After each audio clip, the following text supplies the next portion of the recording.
Warming up is essential for like anything you're doing, so any physical activity. It allows that individual to reduce any risk of injury. So avoiding injury 100% is not obtainable. You can't do that. So that's why warming up helps you reduce those risks. So in this case, it also will benefit any patients that had suffered a stroke or anything like that.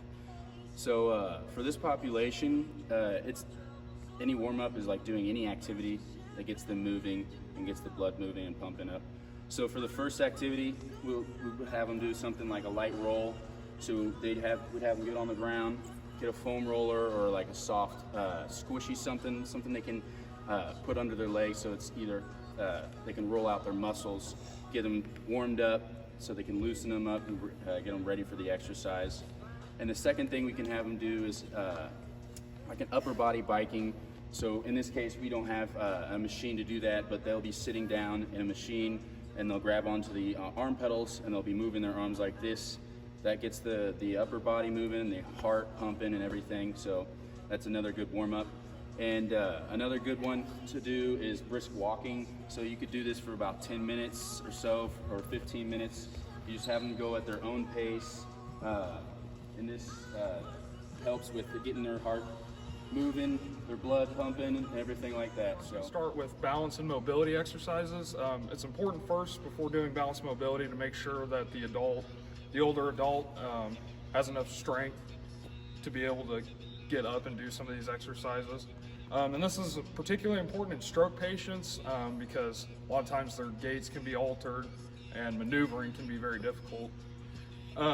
So it is also going to be very important, because of safety concerns that they may have, to make sure you're starting them at the appropriate level. Some people can't walk very far or they have altered gait, so it's important to watch those things.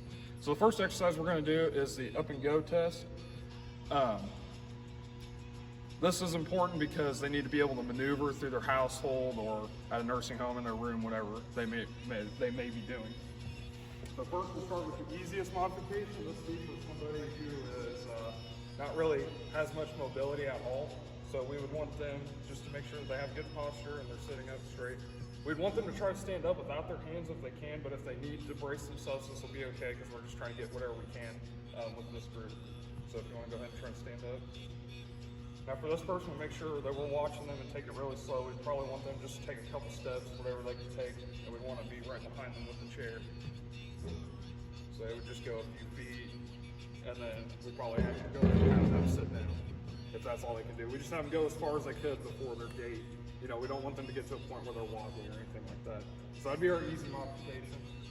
Our next modification, our moderate one, this would be for somebody who has some mobility. So for this person, we do the normal up and go test. So for this one, we would want them to start with their hands here so they're not bracing themselves to stand up. Go ahead and have them stand up and walk at a brisk pace, but not too fast. And they'll go around the chair like normal, like you normally would. And just make sure their chair's steady for whenever they sit down. Good there.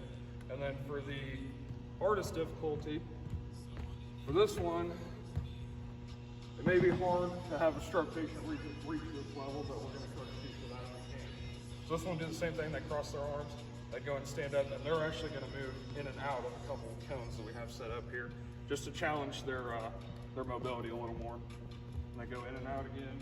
Make sure you're watching them the whole time if they have a normal gait. There's no fascination or anything like that. And then for this exercise, we want to try to shoot for about 5 sets and just make sure that they have adequate rest in between.